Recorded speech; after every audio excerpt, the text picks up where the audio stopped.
مامان؟ یا مان چرا من تک فرزندم؟ اگه خبر مرگت شبا میخوابیدی الان برادر فرداش.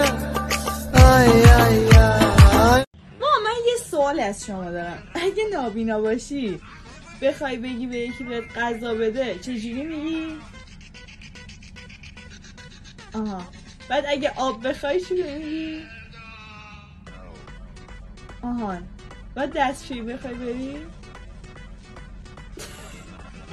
خب یه سوالم، نابینایی لالیکه نیستی حرف بزن.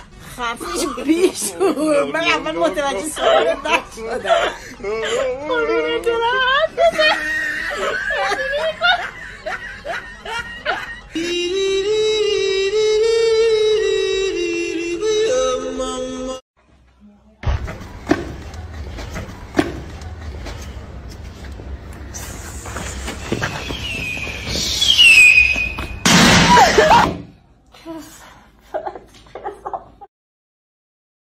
بابا کاندوم کجاست؟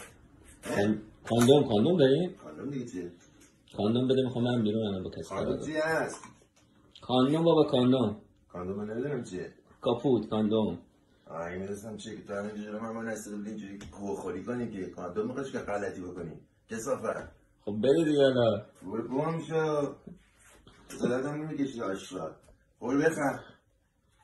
کجا برم بخرم الان ساعتی نیم داشتی که الان نیست که مال من نمیخواد.